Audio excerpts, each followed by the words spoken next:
Okay, we have Alabama up on the podium right now. We're going to start with an opening statement from Coach. Then we'll go to questions for the student athletes for about 10, 15 minutes. Once we've kind of exhausted that, we will send them off the podium. They will head to the breakout rooms, and we will keep Coach here, and we'll come back to Coach for his Q&A session. So, Coach, if you want to get us started with an opening statement. Yeah, I thought our guys came ready to go last night. It's a fun game, but, I woke up this morning and reminded them the job's not done. So while it was fun last night, we got to get locked into Duke, and Duke's obviously really talented. So I think these guys have been good, being able to get locked into a scouting report, getting themselves ready to go. We had a good practice, tried to make sure that going to keep them fresh. We've got Duke causes issues on both sides of the ball. They're top 5 in the country in offensive and defensive efficiency. So, we've got to be really locked in on both sides of the ball. They've got multiple first-round picks, multiple lottery picks. So there's plenty of matchups we've got to be concerned with. Obviously, everybody's going to look to Cooper, and he's a super talented player and really good. So, we're going to have to try different things and see who kind of becomes maybe our best matchup there and see what we can do. But, they've also got some other really good players that are going to play in the NBA a long time. They want to have one of the best rim protectors in the country, and Malawach, I believe I'm saying it right, but he's extremely good. It's hard to score on him at the rim. They got Knipple, who shoots it really well, and Zion James and Proctor, who shoots it great, and they're good. They've got length everywhere. That's why they're good on defense. And so we're gonna have our hands full, but we played against tough teams all year. I think we played pretty well. In our last regular season game, we were on the road at Auburn. Auburn played these guys tough. We played Kentucky. Kentucky beat this team. It was a long time ago, but so I think our league's got us ready for it, but we're gonna have to play well. We'll do questions for the student athletes at this time. Just raise your hand. We'll start here on the end. We have a microphone. Let's get him row 3 at the end. Matt Norlander, CBS Sports. This is for Mark and Chris. Nate kind of led me into what I was going to ask anyway. Specifically, how does going against the SEC schedule and some of the best teams in that league, how does it benefit you, even if Duke's roster and their style might not replicate with the teams that you faced? Why don't we start with Mark, and then we'll go to Chris. Like you said, especially our last 7 games in SEC really prepared us for games like this. Especially the SEC is really talented, and this team's really talented. So, like I said, the conference, it really prepared us well, and I feel like we're battle tested. Chris? Yeah, just piggyback off what Mark said. We played in a lot of meaningful games against a lot of good teams, so we understand what it takes to win it. We've lost close games too, so we understand the value of each possession and high-level games like this. So we'll be ready. We'll be on the other side of the room in row 2. Jackson Shanks, Seton Hall Center for Sport Media. Grant, Chris, this goes for you guys. How difficult is it to prepare for, like your coach said, a matchup with Kaman, and especially at his size and what he can do? Let's go with Chris first. We got a great coaching staff that gets us prepared, and a great game plan to how we want to attack that. So we just listen to them, and the fun part is out there, go out there and execute it, and live with the result. Grant? Yeah, we know they got a lot of dudes with height, and I think their big man's with standing reach is 9'8" or something crazy. So we know we got to have patience when we get in the paint, and then obviously just keep that in mind for everything. Clifford, why don't you answer that question as well? Just watching a lot of film about them, we know according to our coach, you just gotta have patience and also be able to move the ball. They jump for everything and they're trying to block every shot, so just gotta be patient with them. Come to the other side of the room here at the end of row 2. Adeshina Koiki, a lot of sports talk. This is for any of the players who want to chime in on this. Coach Oats, of course, his background before basketball is being a math teacher. Of all the players here, or even anyone else on the team, who do you think is the best at doing math and the subjects that Coach Oats taught? Algebra, statistics, geometry. Why don't we start with Mark, and then we'll try Labaron and see how that goes. I'll probably go with Max.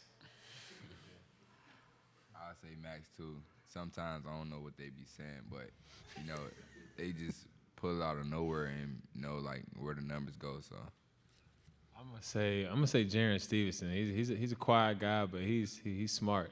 People don't understand that, but he's a very smart guy, smart player. Grant or Cliff, you want to chime in? Yeah, I'd say Max and then Cliff. He was going to school to be an engineer for a little bit, so. I would say my top two, I would go by Max, me, then Jerry.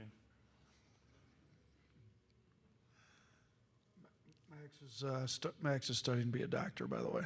So it's our Charnowski who got a little time last night. Smart kid. Any more questions for the student athletes? If not, we will dismiss them and do we have one, Matt? For the fellas on the dais who had really nice nights from Beyond the Arc last night, superstitions, habits, what do you do to try and, as best you can, aside from, trust the game plan, we get all that, but just take us into your intricacies of how you will try and best duplicate or try and get close to having the kind of night tomorrow that you had last night from three-point range. We'll start with Mark, and we'll go down the row one by one. Basketball, it's all about finding the rhythm and having that momentum. And once you come off a game that we had, it's the momentum that's going to carry over the next game. LeBaron? I work out with these guys a lot, especially these two on side of me, and, I just get to see the confidence they have and, how they go into games, and I just try to, put it in my own ways. But, just watching them from, a workout standpoint, I know what they give, and I know, what type of shots they're looking for. So for me, it's really just like trying to find them in the right spot. Chris? You don't really want to force it. We shot great last night, but you just focus on the game plan, and naturally it'll come because the way we play, the pressure we put on the offense, on the defense, and if we play, selflessly, the shots will naturally come. Grant? Yeah, for me, I think it's just getting these guys open. So, just doing what I can to get them the best shot. Cliff? According to Grant, getting guys open, 'cause we see them in practice, they could shoot the ball, so we just got to get them open. We're actually going to stay in row 3 in the middle. Dan Gelson, Associated Press. I know you guys haven't, all been around to follow the ascension for Alabama in the last 5-6 years, however long, 9 years. But do you get a sense that football was always king at Alabama? Do you get a sense that are you guys treated now as the big men on campus too, by fans in town, other people? Do you feel like you're on equal footing or have kind of surpassed them in some ways as far as how people view the two programs? Let's go Mark, then LeBaron on that one. I say we're a championship school.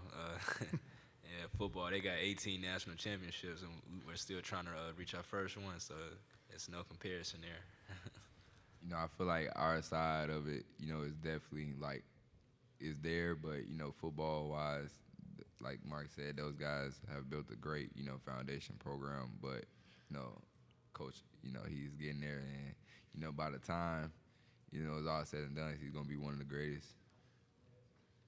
Do we have any more questions for the student athletes? Okay, we'll dismiss you guys. They're going to head off to the breakout rooms. They will be there. They're scheduled to be there until 4:20. It is now 3:53 by my clock. So we will have Coach up here. Once again, I see a lot of hands being raised. We're going to start here in front of me. We're going to do front row. The first 3 questions will come in the front row here. Yep, start in the end. Got the extension approved today for Preston. Just how important was that for you, and how has that role kind of increased in demand in college basketball lately? Yeah, he's really the one managing the roster, putting it together for next year. I think he's the best recruiter in the country. So, Alabama's showing that they're going to put the resources into being an elite basketball program. We needed to keep pressing around. He's highly sought after across the country, and he likes it in Alabama. His family likes it here. We wanted to make sure we kept him here, so it was big that we got that done. And yeah, I've known him a long time. It's a pleasure for me to get the opportunity to actually work with him. He started recruiting my kids when I was a high school coach back in Detroit. He's from Saginaw, so, you know, I sent a kid, E.C. Matthews, to Rhode Island, played for Dan Hurley, that Preston recruited, and our relationship kind of, he had even been recruiting kids before E.C. So I've known him a long time. I love working with him. I'm glad the school values him like I do, and it's good to have him around with us moving forward. Stay in the front row here in front of us. Nick Kelly, AL.com. Nate, you have the number one strength of schedule on Ken Pom. How does it prepare you for a matchup like this? Yeah, I think we've had it back-to-back years now, if I'm correct. Look, Duke's number one on Ken Pom. We have played other very good teams. You know, I think if you kind of go down that list, we've played Houston, who's up there, Auburn, who's up there, Florida, who's up there, Tennessee, and then I think we're sixth. If you're going off Ken Pom, I think I looked at it not too long ago. So this is the only one we haven't played that's ranked ahead of us. You know, we split with Auburn. We beat Houston. I cost us that game at Tennessee there at the end of the game. So the players played well enough to beat it. Tennessee on the road at Tennessee. Florida, we did not beat. So gives us another opportunity to play one of the best teams in the country. I think playing those other teams has prepped us to play a game of this caliber. Obviously, they're different. Nobody had Cooper Flag. Nobody's got the rim protection that Malawek has. But those other teams had other things they did well. So you got to put your individual scouting report together. But there's an intensity and a focus and a level of preparation that comes with playing teams of that caliber, and we've done that before. And I think we've been right in those games and done pretty well in most of them. Stay here, row one, right in front of me. Hey, Nate, Eddie Pels from AP. I know obviously you're the highest scoring team in the nation, so we all think, or maybe it would lead people to think you don't really worry about defense too much. Could you set the record straight, or is that the truth? No, listen. So we definitely don't want that to be the truth. We do care about defense. This is my 6th year at Alabama. We've been top 3 in the country in defense 2 of those years, and those years we happened to win the SEC regular season tournament both. We're top 30 in defense this year. If you look at the efficiency metrics, we really try to base the program on effort, toughness. You know, that's why we give it the blue collar points out, give out a hard hat award. And, you know, there's more to being a great defensive team other than just playing hard and having some toughness about you. You also got to execute a game plan, and, you know, we've got to do that against Duke. So what I think the better our defense is, the better our offense is. We're not a program that, you know, I know we just broke Loyola Marymount's record for threes made in a game, but they kind of pressed and gave up lots of layups, and they were okay with giving up points because they just wanted to get points. And that's not the way we play. We don't press.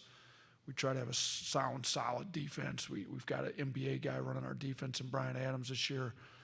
Before him, it was Charlie Henry, who was with me my first 4 years. He came out of the NBA, so we try to prep our guys for the NBA on both sides of the ball. But, you know, we've had games where we've had really good defensive performances. We haven't had a 40-minute where we played great defense for the full 40 against, you know, one of these best teams in the country, and we're going to probably need to do that against Duke, in my opinion. But we've shown we're more than capable of being one of the best defensive teams in the country. We just got to do it on a consistent basis, night in and night out. And top 30, a lot of programs would trade places with us. We're still top 30. We're just not top 3 like we've been a couple of years. I'm going to stay on this side for a few more. End of row 2. And Luke DeCock from the News and Observer in Raleigh. I'm just curious from an opposing coach's perspective, how does Duke change defensively when Malik Brown is available and when he's not, sort of in your scouting? Yeah, I mean, honestly, I've looked at their games lately, and he hasn't played much here lately, so I haven't seen him play a ton, and I know he's a shoulder injury from what I've read. he's definitely like switchable, can move, athletic, like a little different. Maybe not quite the same level of rim protection maybe as Malawak. I don't know if anybody is. I think he's got like a 9'8" standing reach. It's kind of crazy. I told our guys he jumps about that high to dunk the basketball. So, but Malik can move from what I've seen in some of the games, like very athletic. So, I guess they've got different options that they can go to. Patrick's also an option.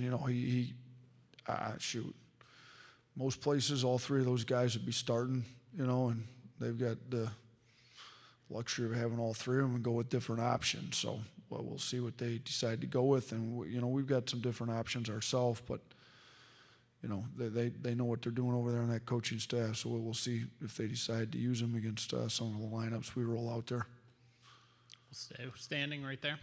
Hey, Nate, right here. Brendan Marks from The Athletic.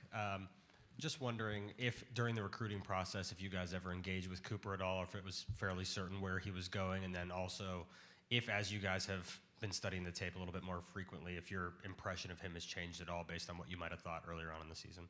Yeah, we never engaged with him. Didn't think we were going to be able to get him at Alabama. I think some other schools tried. I think it was a heavy Duke lean from everything I heard from early on, and finishing second place, you may as well finish 100th place. So there's no point in to get going after that, in my opinion. So no, we didn't. Everything I heard about him was great, though. Unbelievable kid, super hard competitor. As I've watched the film, I think his IQ, obviously, he's talented. You see the highlight reel plays and how athletic he is, and he plays hard on both sides of the ball. Unbelievable defender.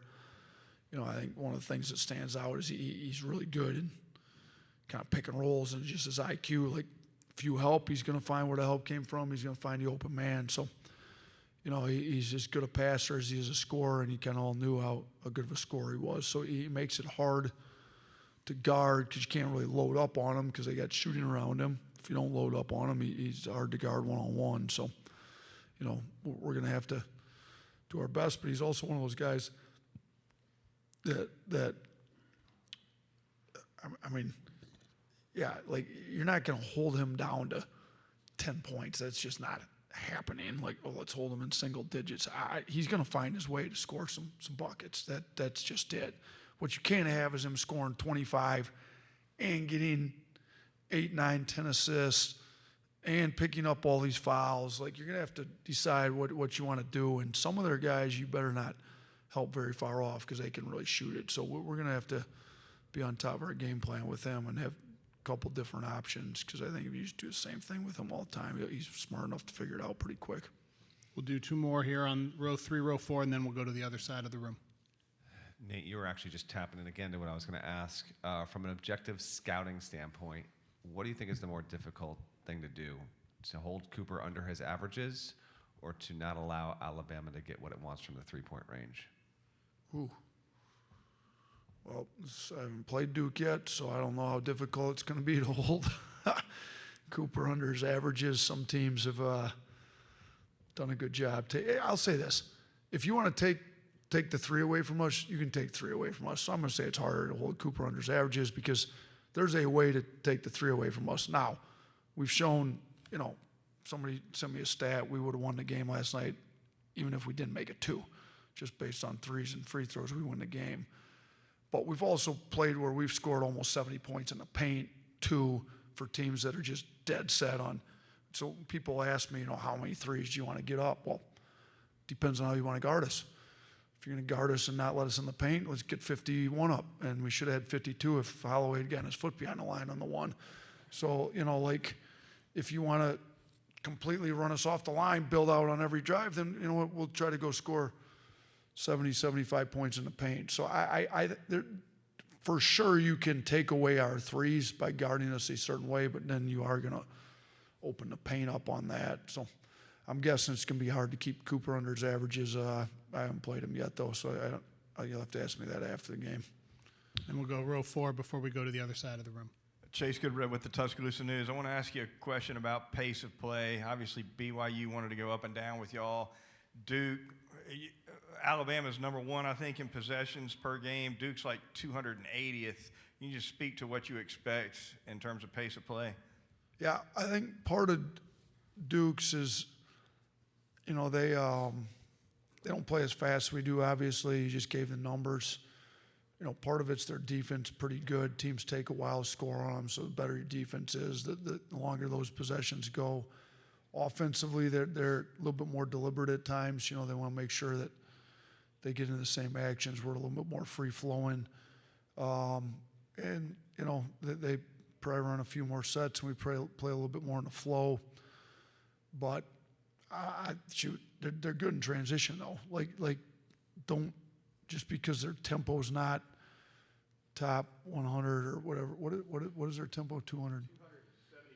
274. Yeah, just because it's down in the low 200s doesn't mean they don't get out and run in transition when they get opportunities to. They're still scoring plenty of transition points. Our transition D has to be elite. You see all the highlight. It's just if they don't have what they're not going to do, from what I've seen, is typically run on makes. You know, they'll set up and run something where we're still trying to play in the flow and run off makes. They won't. So they will opportunistically run, and you better make sure you're back because they got athletes and shooters that will take threes, but they're not going to run every single time on every shot whenever they can like we do. We're going to go to this side of the room. We'll start in row 1. Hey, Nate. Ralph Russo from The Athletic. I want to take you back to when you were interviewing for this job with Greg Byrne. What needed to be done to create sustainable success in this program? Because you can argue that this program has never had as good a run as this. Maybe not. So when you were thinking about taking this job and what Greg thought might this basketball program become, what needed to be done and what has he delivered on, and you delivered on? You know, I think the athletic department at Alabama is as good as any in the country. I think resource-wise, I believe there's 6 different sports that have won national championships. So they're going to make sure the athletes are supported, that the coaches have the resources they need to win, and they've done that. We're in the middle of building a new practice facility. It's going to be as good as any in the country, in my opinion. New offices, training rooms, strength, all that stuff. They're supporting us with financial resources that they need to. Somebody just referenced Preston Murphy. You know, I think he's top 4 now in the SEC and assistant coaches. So they've given us what we need to in that regard. I think one of the things, you know, we put in a style that kids want to play in. So you obviously, to have sustained success, you need to have good players. We had pretty good players when I got here. You know, Coach Johnson was here before me and had done a pretty good job recruiting talent. Herb, you know, our second year after the system had got in, we got enough pieces around it. But the main guys that we won with that first year, Alex Reese was here last night. He's playing in the NBA right now at a stretch big. Herb Jones has been starting in the NBA since his rookie year. John Petty, leading three-point shooter in Alabama history. They all fit us very well. And we walked into that group. We were able to take that group, add the pieces to it, get it going pretty quick. And what we've been able to do, I think, maybe better now than they had in the past, is recruit nationally. Which, you know, before they kind of recruited a lot more geographically. Now, Petway had gone out and gotten Jaden Shackelford, who was really good from California, so he did a little bit, but not to the extent we've been able to do now. You know, Coach Hodgson, who just got the job at South Florida, was able to do that a little more. Preston Murphy now is recruiting all over the country. So, you know, we're going and getting the best players that fit our system from anywhere.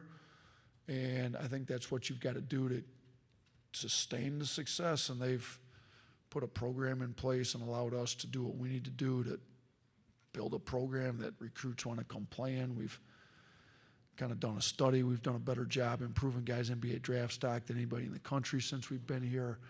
And that's a lot of what recruits are looking for, and that's what we've been able to provide. And I think it's helped us, you know, putting an NBA system in and recruiting NBA talent. It's helped us kind of sustain this success over the 5 years now, I guess, is what it's been. Next 2 questions are here in row 2.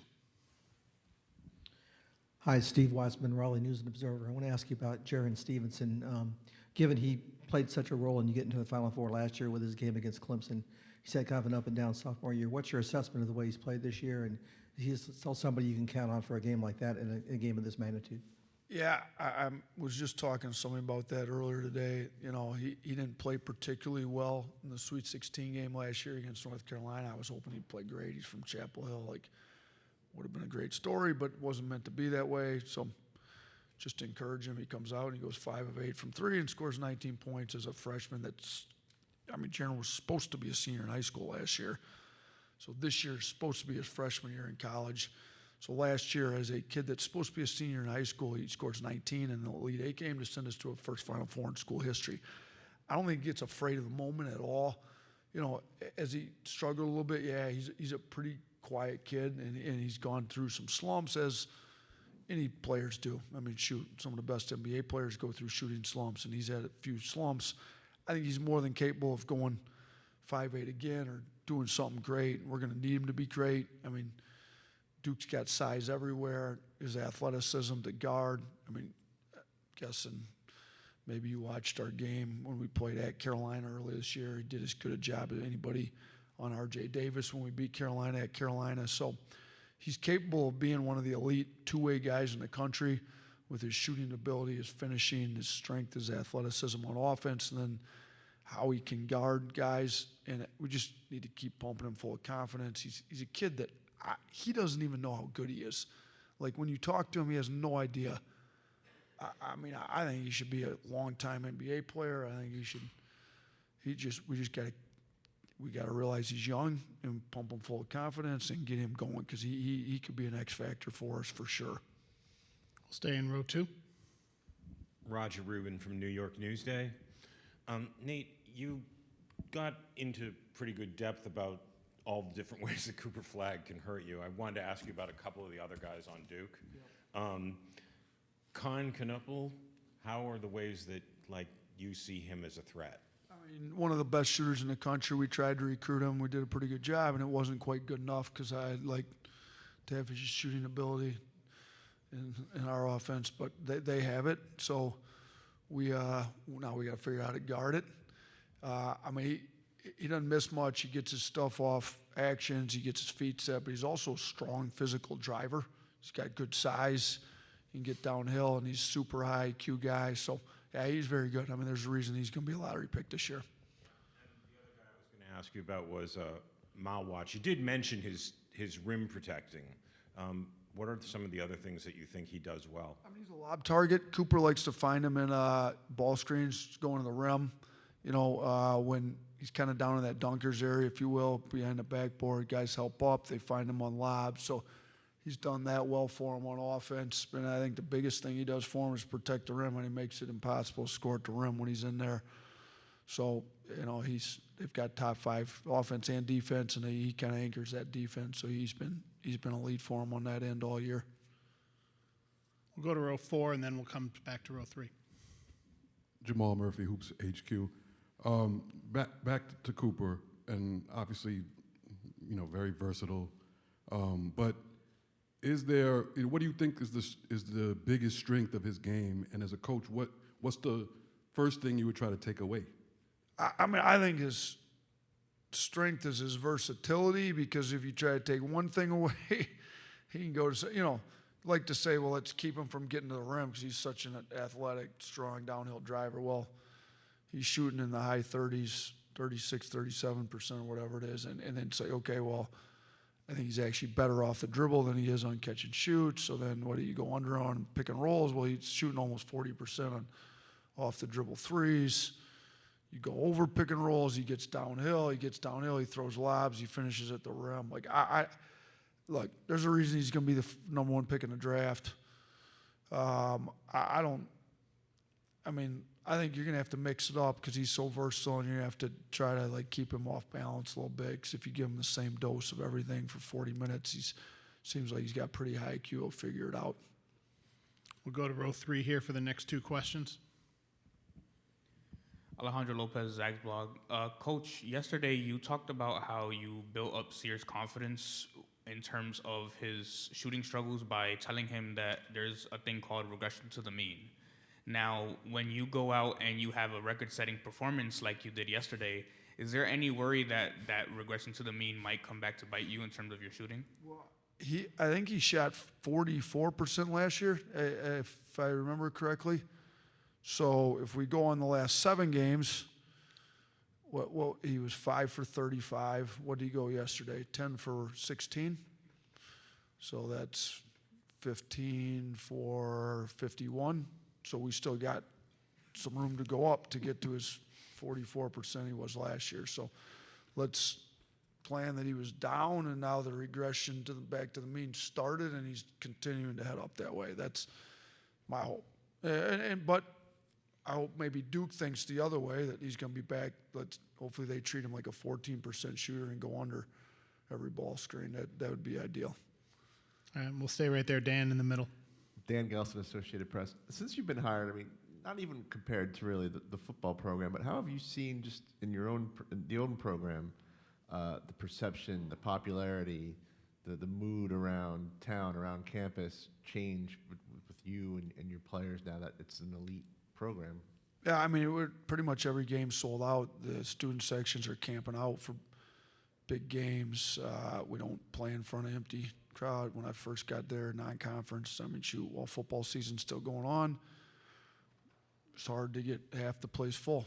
Now that we lead the country in scoring back-to-back years, we got a winning program. We've won 4 SEC championships between the regular season and the tournament. We've been to Final Four. Like, don't have an issue selling the place out.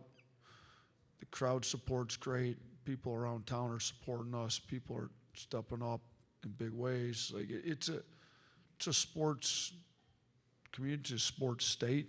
The whole state of Alabama gets behind Crimson Tide, and we sense that everywhere we go, and I think we see it. So, and shoot, the Roll Tide's kind of across the country, a lot of Alabama fans, and now a lot of that's based on the football program and what they've been able to do throughout many, many, many years.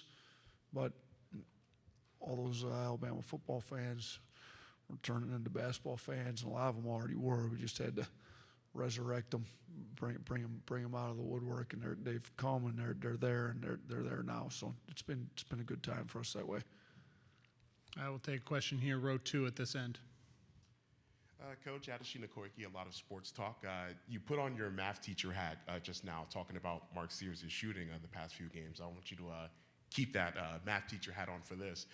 So many student athletes at the college level and the prep level saw your game yesterday and have seen your teams play at Buffalo and seen your teams play here and would be attracted to your style of play. But a lot of those student athletes and people their age would probably be turned off if they knew your background in math and learning all of the subjects that you taught. When you were a teacher, how did you impress the importance of the algebra and geometry on students then? And how would you address that to student athletes and teenagers who would be turned off by math, especially during a fraught time in education and public education in this country? It's a good question. I've got 3 daughters. Lexi's a junior in college, so I've had to help her on some math stuff through college. And then Jossie's 15. She's a sophomore. She's a pretty good student, but it does have the question, when am I ever going to use this in real life? Sometimes that's not the point. You need to stretch your mind a little bit and learn how to do it, and who knows when you'll use it. Some of the math I taught and learned, I don't use anymore. But some of the stuff I need to learn a lot better, and you never know where life takes you, so it's always good to stretch your mind. And I got 12-year-old Brielle, and of course, in 7th grade, they're not overly excited about math, but we're trying to get her a little more excited about it. For my students, I try to make it as applicable as you can. Not everything you teach is applicable to everything in life, and you just make the point, like, look, man, I like math because it's a puzzle. It's a product you get. There's a right answer at the end. There's no subjectivity. Thought this paragraph sounded great. This paper, one teacher grades it an A and one teacher grades it a C. In math, it's either right or wrong. So It's a lot more objectivity to it, and get your mind thinking in ways that it needs to get better at. So that's how I just learn the material. I'm going to help you learn it. Different people learn different ways. Try to motivate them to learn, and we do some math lessons with our guys. We kind of go through their shot type reports with them every year. I go through efficiency numbers. It's actually amazing now that you got the transfer portal going. And we don't go to very high level math at all, but it's kind of amazing that how little math as it applies to basketball some of these guys actually know when we get them. So I do put my math teacher hat on occasionally and get up on the whiteboard and start expected value on a shot. How you get that, how you expected value on free throws, all that stuff. So we go through it a little bit. We got one final question over here at the other end in row 2. Jeff Borzello, ESPN. Because of the success you've had in the last 5 or so years, I mean, the expectations have skyrocketed. I mean, the second weekend of the tournament is sort of the bare minimum for the program now. I mean, how do you deal with those rising expectations moving forward? And does it add any pressure to just reload your roster to a top 5, top 10 level every single spring? Yeah, for sure. I don't think we'd want it any other way. If you're at a program with no expectations and you've been there 6 years, it means you haven't been doing your job. So we came in, we turned the expectation level around. They're supporting us like a top 10 program in the country. When the administration supports you like a top 10 program in the country, there's an expectation level that's how you perform, and that's how we want to recruit. Now, in a one-game elimination tournament like the NCAA basketball tournament is, that doesn't mean you're going to make it to the second weekend or to the Elite Eight or the Final Four every year. Sometimes it doesn't work like that. I mean, there's very good teams that get upset, and there's still very good teams that had a great year. So, but we want to be in the discussion for a team that can make a Final Four every year. We've been that for the last few years running now. The recruiting's got to stay at a high level. That's why it's a good thing we got Preston on a 3-year contract that came out today, because he's, in my opinion, one of the best, if not the best recruiter in the country, and we'll have the talent. We play a system that guys want to come to. But yeah, when you get the players that we've got and you've won at the level we've won, that's the expectation level. And I think that the players understand what they're coming here for. They're coming here to win championships. They're coming here to compete against the best. We've had the #1 strength of schedule in the country the last 2 years in a row. We've led the country in scoring the last 2 years in a row, but we've also won at a pretty high level. Somebody gave me a stat. In Power 5 schools, I think we're 5th in the last 5 seasons in wins, and Duke's 3rd. So we're right up there. We don't have a national championship like some of these blue bloods have, but we're in the last 5 years competing with a lot of the blue blood programs for wins, championships, and all that stuff. And that I like where the expectations are. And I mean, whatever you can call it, pressure, whatever you want, it's expectation is you win. That's what we expect around here now. So we're not going into this Duke game. I know we'll be underdogs. I know they're the 1 seed. We understand all that.